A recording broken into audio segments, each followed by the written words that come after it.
I woke up confused, like you would expect to be, and I remember waking up feeling kind of excited because I said, "Can I hold my baby?" And the nurse that was next to me, she just kind of grabbed my arm and just started to rub my arm, and I was like, "Can I hold my baby, please?" And she was like, "Honey, there's no baby now, okay? The baby's gone now. Remember?" And I'm like, "Yeah, I remember now. I remember."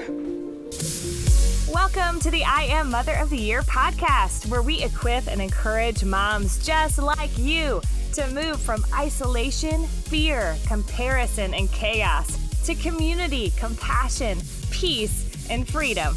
We're so glad you're here. Hi, I'm Lisa. And I'm Jen, and this is the I Am Mother of the Year podcast. And October is Infant and Pregnancy Loss Awareness Month. And so we wanted to honor that in the best way that we know how, which is by sharing stories. And so today we're excited to bring you part 2 of a 4-part series that we're calling Yet We Thrive. Because Yet We Thrive is one of our partner ministries, and it's a community that comes alongside moms who are struggling to have babies or have lost babies. And but they still want to live full, thriving lives in the midst of those impossible circumstances. And so the story you're going to hear today is one of those impossible and impossibly hopeful stories. Thanks so much for being here, Violet. Yes, hi. Thanks for having me. Yes. So can you tell us, who is Violet? Just tell us a little bit about yourself and your family. Yeah, I'm a photographer. That's my job. That's what I've been doing for 10 years. So I pretty much identify myself around my job and the fact that I'm a wife and a mother. But I was, we've been married for 10 years. We got married when we were children, tiny babies, little infants, as I said earlier, just rolled out of the womb. Down the aisle. But what else, Violet? Tell us about your kitties. Yes. Oh, I have a 4-year-old daughter named Harlow, and she's crazy and wild and just like her dad, and nothing like me. And then we have a baby boy, Emery, that was born January 1st this year. So earlier we were talking, my daughter always gets mistaken as a boy, a baby, same boy. Yes. You're like, he's a boy, not a girl. Yes. You were talking about you got a lot of rainbow gifts. He was in a rainbow onesie. Can you explain to us a little bit about that? Yeah, my son Emery, he received a lot of rainbow gifts from our little baby sprinkle shower we had because we had lost 4 months before I conceived with him. So in December of 2000 was last year. I don't even know my numbers. December 2018. Okay. We lost at almost 10 weeks. And then conceived in March of the following year. So he's your rainbow baby. Rainbow baby. And can you explain that term just in case anyone watching? Yeah, so a rainbow baby is a baby that's born after a loss of any kind. So, So he's your little rainbow baby. It's like after the storm. I love that It's idea. the promise. Yeah, I love that. And the light Yeah. starts shining. There's good days ahead. Yes, yeah. But we're going to, pre-rainbow, we're going to go back to the storm then of the loss. So you'd already been pregnant once, successful all the way through. Yeah. You've got a baby. Yeah. She's growing a little bit. You're like, round 2. Let's go. She's potty trained. she is potty trained. She was a cool kid. I'm like, oh, this is fun. Like, I wasn't a kid person before, and now I am. Now I'm like obsessed with everyone's children.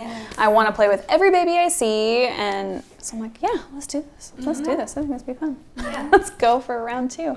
And I thought, oh, with our first baby, it took 2 months to conceive. This is going to be a piece of cake. And then it was 10 months, which is, I know that's not that big of a deal. A lot of people deal with that. But I remember thinking, okay, the whole time I was like, something's not right. I don't know what's wrong. But I just didn't feel right the whole time we were trying to conceive, even back then. Something just felt strange. And I also felt like there was something in my husband and my relationship that just felt off.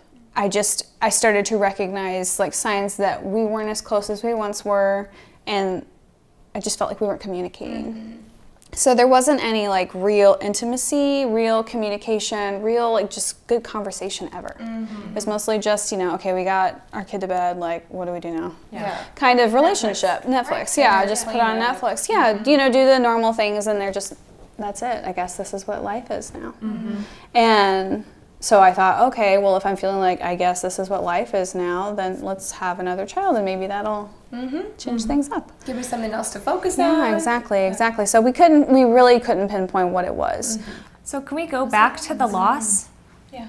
And then we need to sit a lot more in the grief, because that's, and in the marriage and the counseling and all of that, because that's important, because if you've done that, like, that's necessary. And the strain that I assume that it takes on a marital relationship is astronomical. And so tell us about what happened when you lost the baby.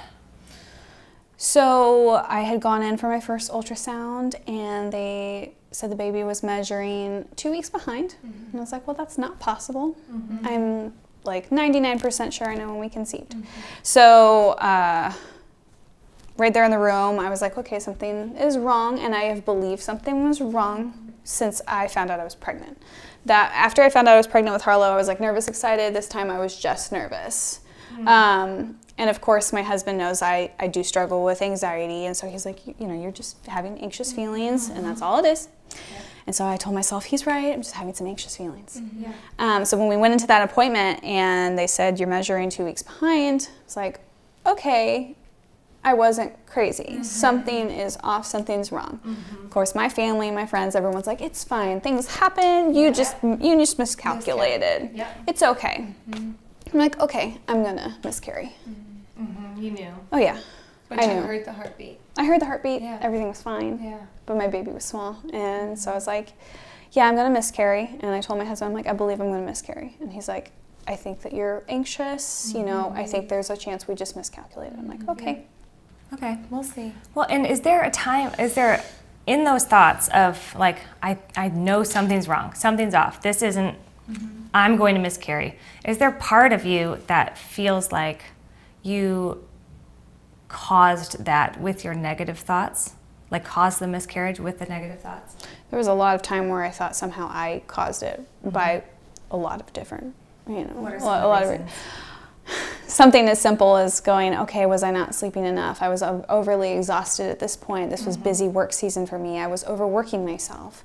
I've been like, not eating very well at this time. Has my exercise regimen been good? There's lots of things that I was going through in my head, like, did I cause this? But then part of it was going, from the very beginning, was I like wishing this baby away by saying something's wrong, something's not right with this baby. Right. And something's just off with this pregnancy. So I don't know. I felt like it took a long time for me to work through or work past those feelings of this is your fault, you've done something to cause this. I was telling myself that I was 8 weeks pregnant, like 8.5. And they were telling me I was 6.5 or something along those lines. And then a week and a half later, closer to 10 days, about 10 days later, I started bleeding. And so I was like, oh, yep. I knew it. go. Yep. And so that moment, like, it started happening, and it was an immediate, oh, okay, finally. Like, I knew this was coming, and I was waiting for the moment to happen. And then when it started happening, I was like, oh yeah, here we go. So very matter of a fact. Yes. Like, how emotional are you in general? Pretty emotional. Okay. And so was this a total change? Like, Yeah. now it's like, nope, I'm bleeding. I assume into the toilet at some point, or you found it when you went to the bathroom. Like, I was standing there, and I was like, Grant, come here. I'm bleeding. I'm miscarrying. Unemotional. Yeah. and he knew. So he was like, is this okay? Is this possible that it's normal? Or, I'm like, no, I'm miscarrying. And so what do you do? Like, can you walk us quickly through the process? Like, for someone who hasn't experienced it, and I have not, but like, what is it actually like? The closest I've been is walking with you, Jen, through yours, but like, what do you do? How do you, as a mother of a baby, know you will see your baby likely in the toilet? I was terrified, and I kept picturing this baby as my baby. It wasn't, just a little Fetus. that was floating around, no, this was my child. Yes. This was my child just as much as my, at the time, 2.5-year-old child. And so I kept thinking that I'm losing my child, and I don't know how to even process this or what to think right now. And the idea that I could potentially hold my tiny child in my hands was too devastating to even like process, I guess. I called my midwife and she said, you need to go in, because I was bleeding pretty heavily. You need to go into the hospital. It was the weekend. I went in, and it was bittersweet because we did the ultrasound and they're like, well, there's a little heartbeat just beating away. And I could see the little heartbeat, and I was like, there's my sweet baby that's dying. And they were like, the heartbeat is lowering, and even as we were doing the ultrasound, it was just dropping here and there, and you're having an inevitable miscarriage that your baby probably won't survive past another day, and you're just going to keep bleeding. So, was there any hope? Like, but maybe he's going to fight it through? I think all my friends had the hope. Yeah. I think my mom and her family had the hope, and they were all like, well, we'll just keep praying. I'm like, I will too. Yeah, but you already knew. You'd already known, yeah. Yeah, and I look back on that, I'm like, was I wrong in that? What could I have done differently? Should I have held hope? You know, God, was I wrong for not feeling stronger about this? That like, with, you know, if God can move mountains, if he can perform miracles, he could have saved my baby. And I just remembered that at that time I thought, no. Yeah. What I love, and I want to stop for a second, is don't miss this part of Violet's story of she could not hold hope. Would not hold hope. Everyone around her held hope on her behalf. And so if you cannot find hope, that is okay. Tell someone else, please carry hope for me in this. There is something so strong about community in that, like, you didn't have to be strong. No. People around you were strong, you know, on your behalf and for you. You were doing the exact, probably physical thing that you had to do at the moment, and that was all you could take. And holding hope would have been the tipping point, you know. Everyone else gets to hold hope around you, so be a hope holder. And did God answer you? Like, God, should I have held hope? What did he say? I think so, but it just took a long time for me to get the real answer. I in that time, I don't feel like my faith was as strong as it is now, and I knew God was my sufficiency, and I knew God was going to be there for me far more than my husband ever could be, or my mom, or anybody that's in my life. And I do feel like he was the only thing that carried me through that time, because after that loss, my husband was just gone. You know, he checked out. Yeah. Checked out. And do you think that's normal for men, like fathers in a loss? Like, they're not carrying, they're not like they can't feel what you're feeling. Yes. And so to them, They don't know what to do. They don't know what to do, and so their thing is, I'm gonna go fix something else. Like, I'm gonna go fix. I can't fix you. Yeah.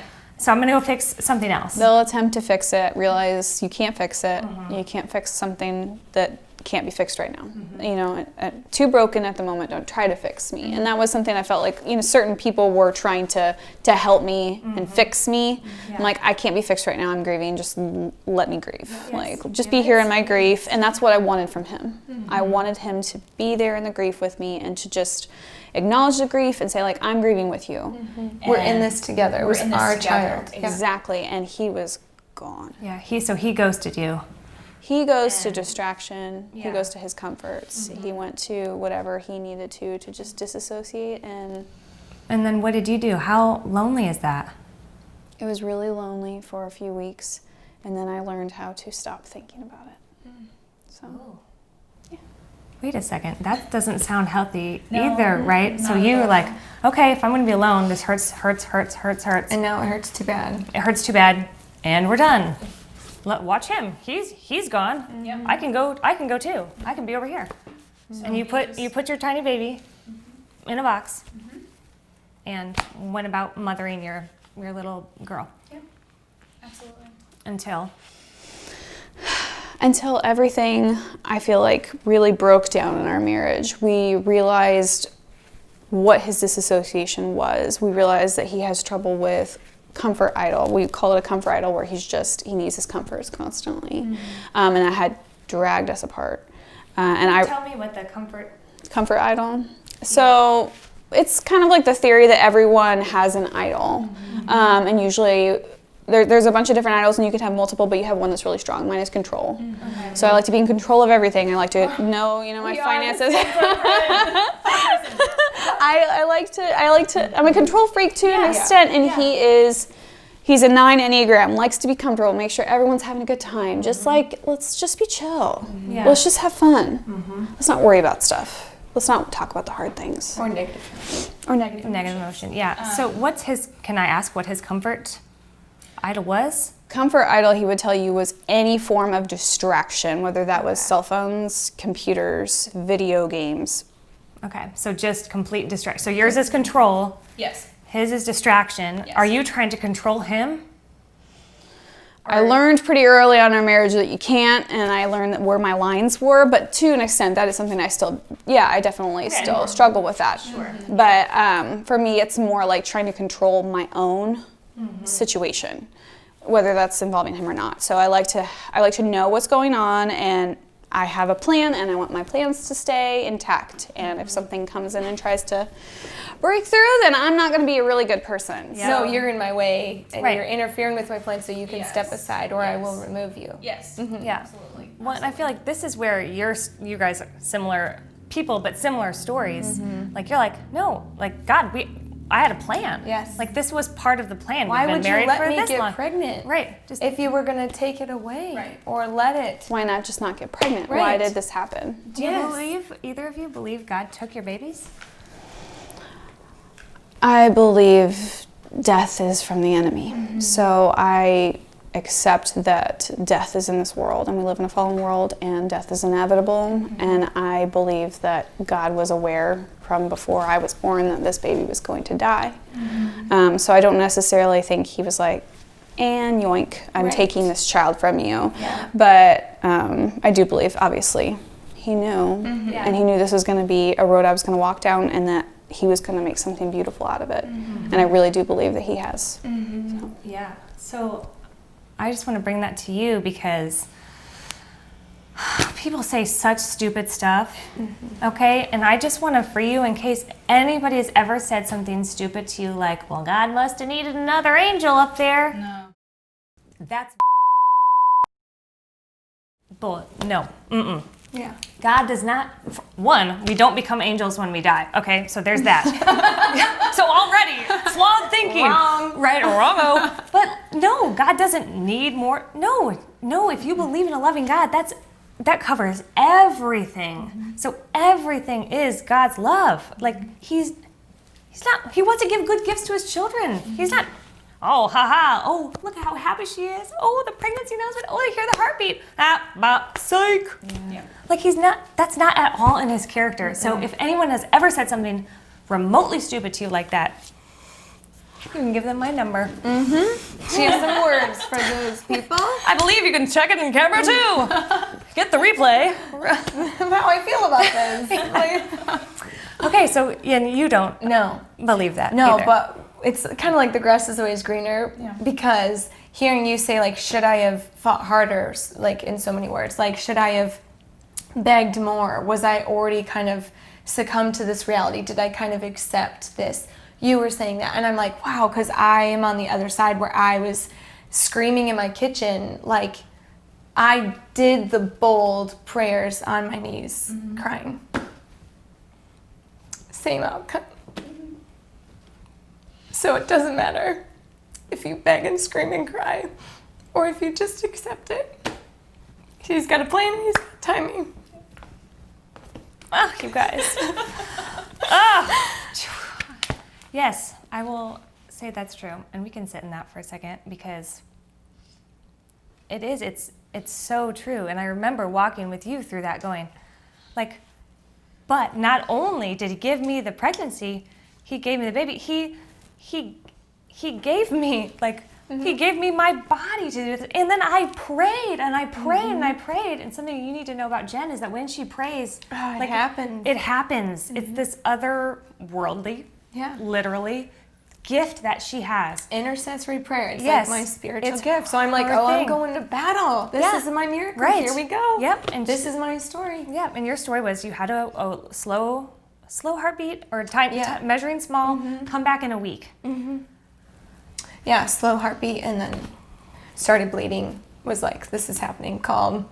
I said, well, could be spotting. You could be okay. So they gave me the hope, and I was like, no, I'm miscarrying. They said, no, this could be okay.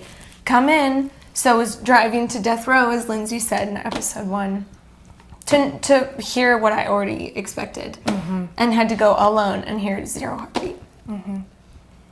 What's that moment? Well, you didn't experience that moment. I got the heartbeat. I mean, You watched the heartbeat, yes. So did you watch your baby die? No, I left the hospital, sent home, and went back in 2 days later for another ultrasound, and there was no heartbeat. And then what happens, like, so then did they DNC or? DNC, Okay. yeah. And can you tell the story of after the DNC and the question you asked the nurse? Yeah, I had my DNC, and I woke up confused, like you would expect to be. And I remember waking up feeling kind of excited because I said, "Can I hold my baby?" And the nurse that was next to me, she just kind of grabbed my arm and just started to rub my arm. And I was like, "Can I hold my baby, please?" And she was like, "Honey, there's no baby now, okay? The baby's gone now. Remember?" And I'm like, "Yeah, I remember now. I remember." And I just wept on my nurse. And I felt like my nurse was a comfort more so than my husband because he was so checked out. Was he there with you during the DNC? He wasn't in the room, but he was just emotionless for the most part afterwards because I just didn't know like how he was processing it. I didn't know what he was feeling at that time, and he didn't know what to do for me. Yeah. Which has to be hard. They just feel so helpless. Right. But All then I you're needed was alone. to cry on someone. Yes. Right. And as a man, like he's meant to be the hero Yeah. of you, even your story, which I don't know. It's so impossible. So impossible. So, but you guys had. Let's go forward then to the time where you realized, okay, our marriage is falling apart. The loss has a lot to do with it, but it was broken before that. The loss like exacerbated those symptoms, and then you're like, what are we doing? Right. Did you have a come to Jesus moment together? My husband had a come to Jesus moment. He had a pretty radical come to Jesus moment where he realized that, in his words, he doesn't believe he ever fully believed. So he had a real call to Jesus. Wow. Jesus, that he was like, I don't know that I ever really loved God, that I ever really trusted God, that I ever really accepted salvation. It was one of those things I was like, I believe it, yeah. Yeah, but there's no personal transformational No relationship. personal relationship, no friendship there, nothing. He never had a connection with God. And it came out that he apparently was jealous of the relationship I had with God, or that my faith caused him, uneasiness because it wasn't like his.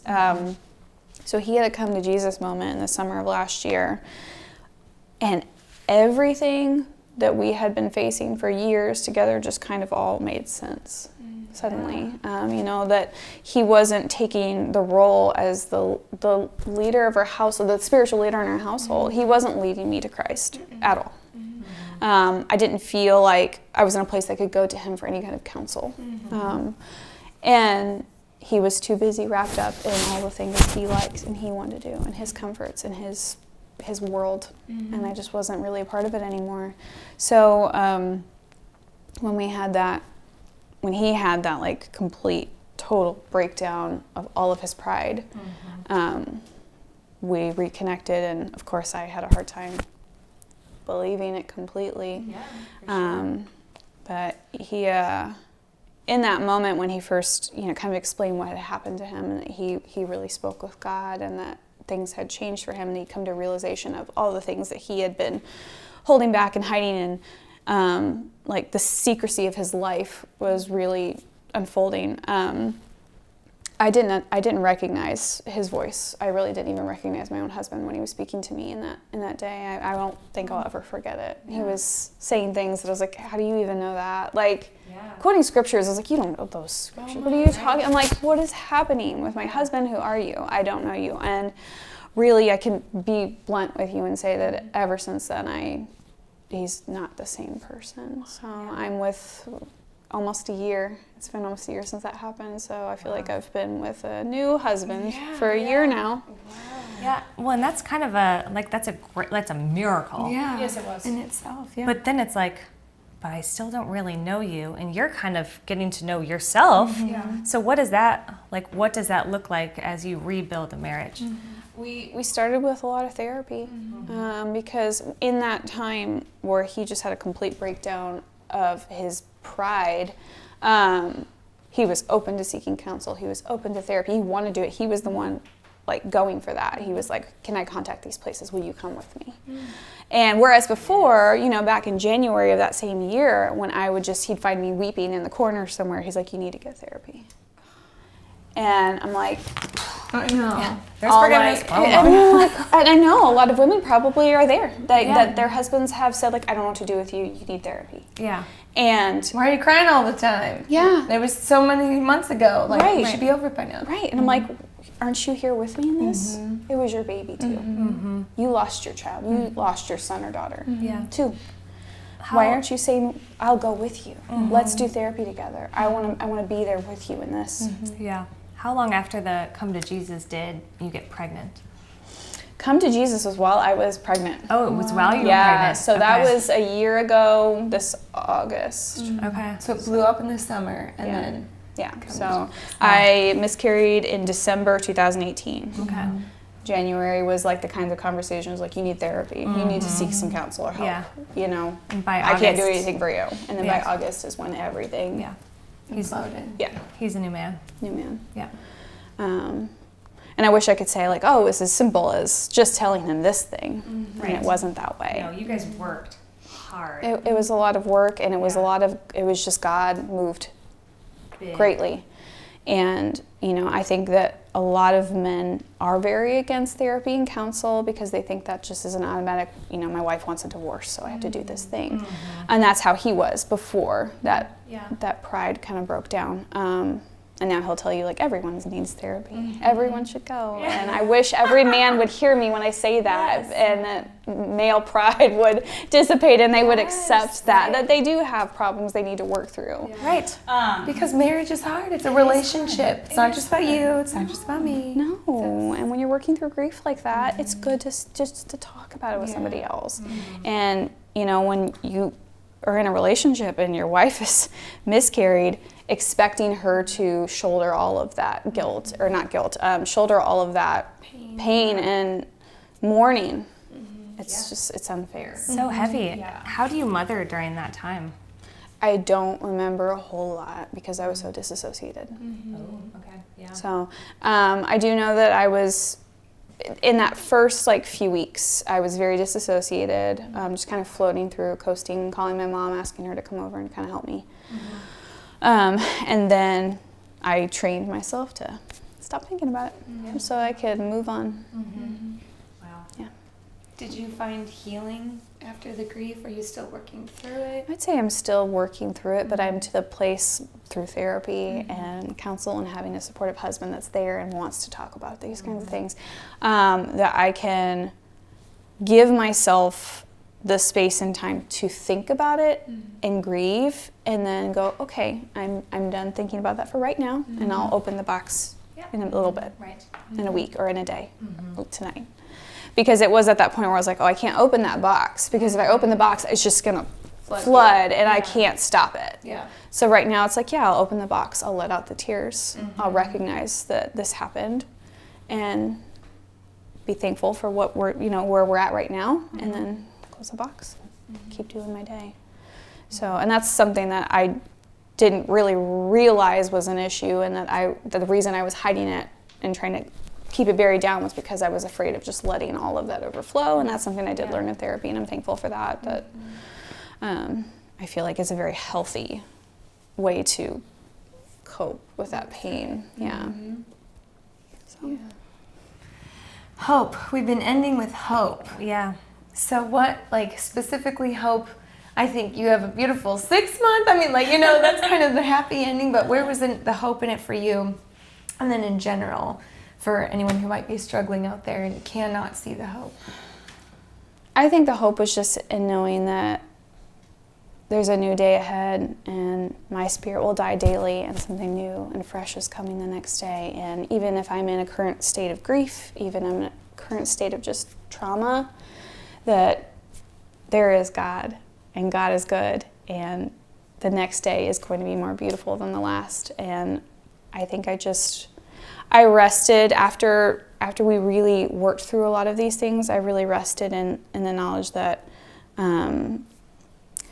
those who love God and are there for me are going to keep lifting me up. And so I really realized I couldn't just be alone on an island trying to deal with it all by myself, hiding it in a box, that I needed to find my people and those that were going to lift me up with the love of God. So my hope was not only in God's comfort and God's ability to be there for me when no one else could be there, but also in knowing that He's given me people in my life that are encouraging me, that are praying for me, and that love me. So good. Thank you so much for sharing your story. So vulnerable, and I know so many women right now are going, it's not just me. I'm not alone, and that is so powerful. And so we want you to know that no matter what impossible circumstances you're dealing with today, we hope and we pray that you are still able to say, Yet We Thrive.